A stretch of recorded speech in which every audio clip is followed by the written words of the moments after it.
But the main thing is I have to be able to show why this is good, and I have to be able to show that this is like actually a winning strategy for us to play this way, or else Huni's gonna just tell me like, if we just do this on my side, and then we're just winning the game this way. So it's more so just I have to explain my reasoning more.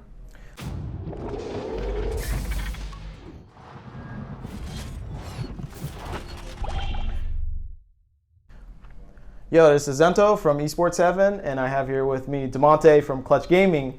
And you guys just bested Golden Guardians in what people would think is somewhat of an upset. What are your just views on Clutch Gaming in terms of community sentiment being a like lower tier team? Do you think that's actually appropriate or accurate, especially with your knowledge of like scrims and everything?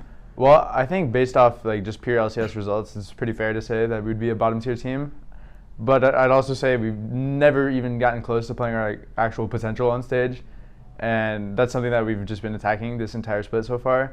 And I mean, also I think for week 1, we did play against like I would say, I mean, it seems like Optic are 3-0 now after today. Same with C9. Like, I think the 0-2 people were very fast. Like, damn, well, Clutch is shit again. And then it's definitely not accurate. And I definitely would say like this split is a lot different than last. So.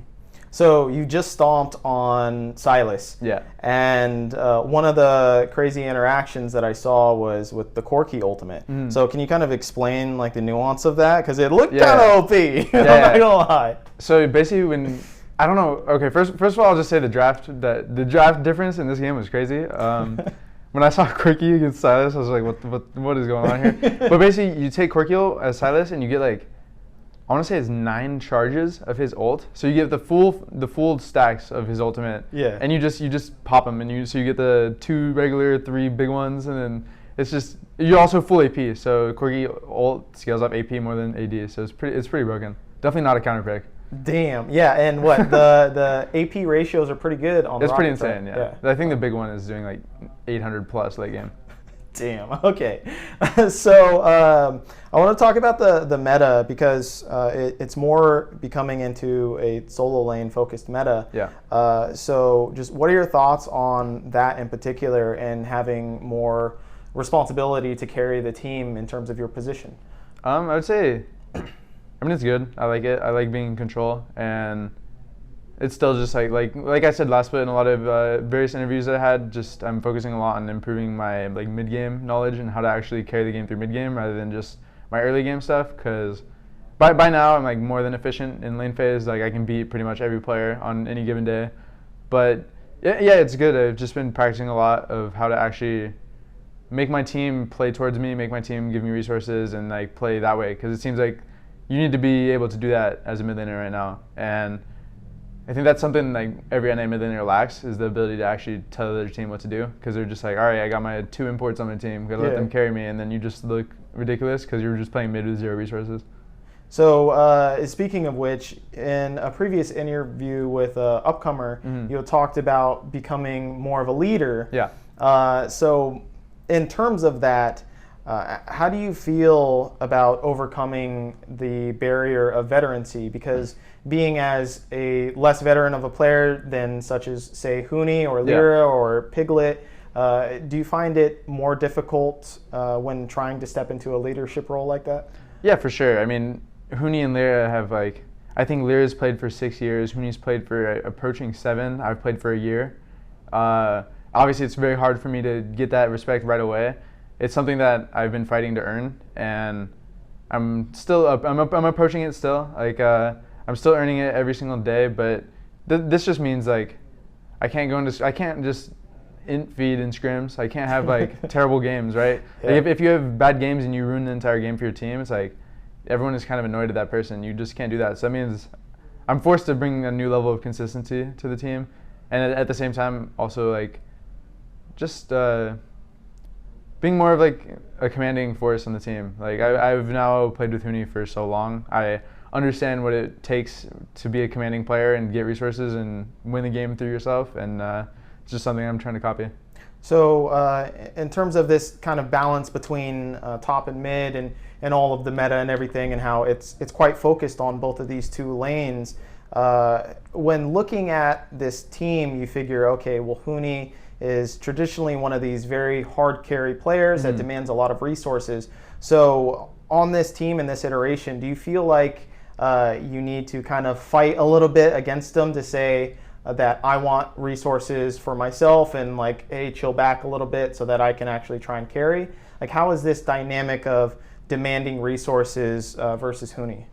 I would say it's not really a fight for resources. It's more of like if I say in game that like I want to do this and I'm very strict, like I say it in game, right? I'm not saying can we, I'm saying let's do this.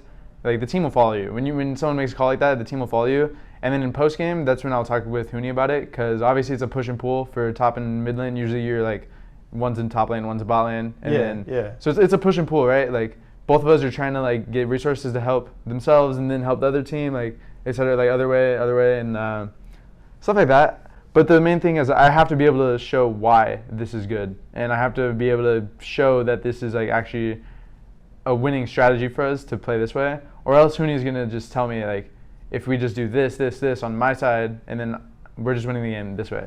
So it's more so just I have to explain my reasoning more. So what are your thoughts on just general shot calling philosophy and the idea of everyone being all in on a play? Like famously, Hai had said that everyone all in on a play that might not be the greatest play, but it's that everyone's on board instantly, and that's why he was such a deadly leader. So what are your thoughts on just kind of a democratic shot calling system versus something that maybe is a little bit more focused on one person having most of the power and determining whatever situation is going to happen? I think it varies from team to team, but for us, we more have like everyone has their own idea of how to play the game, and this is something that Cody's son is bringing to us now. I think he's been very good at saying like, okay, let's just do this. We're committing to this.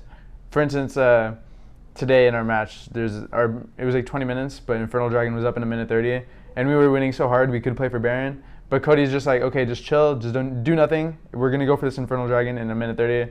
And then after that, we're going to win the game. Like, it'll take a minute 30 longer, but like this is the guaranteed way to win the game. It's our second Infernal. So Cody brings Cody's son brings a more, I would say, what's the word, like, consistent way of playing the game. Whereas Piglet is like, I mean, we don't really need to compare, but it's like Cody brings a very consistent play style to the team, and the way he talks and comms is like, it helps the team as well all be on board with the same thing. Yeah, it's something that might fit the model of your team better than, say, maybe the style that Piglet had brought. Yeah. So what are your thoughts on the whole Korean culture when it comes to leadership aspects, and more specifically about age being highly respected within Korean culture? Has that been a difficulty in you conquering that, and to say that maybe, within American culture, it's not much of a thing? So just what are your thoughts on that aspect when it comes to interacting with someone from a different culture? I think this is misinterpreted by a lot of people, actually.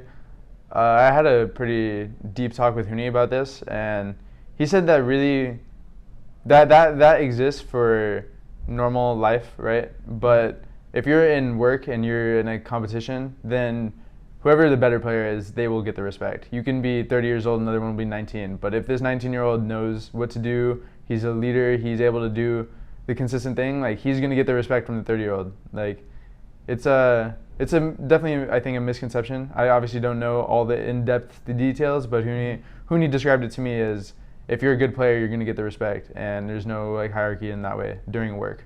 Okay. I mean, well, I'm going to be talking to Huni anyways about that, but it's interesting to get an outside perspective and to see how maybe the Korean culture interacts with American culture, because I feel like that's something in which people view Clutch Gaming as a weird dichotomy in that sense. And do you find that it's a weird dichotomy for your team?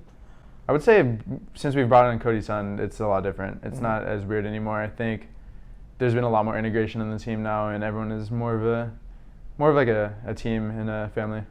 Okay, cool. Well, this has been Azento from Esports Heaven and Damonte from Clutch Gaming. Dope. Thank you.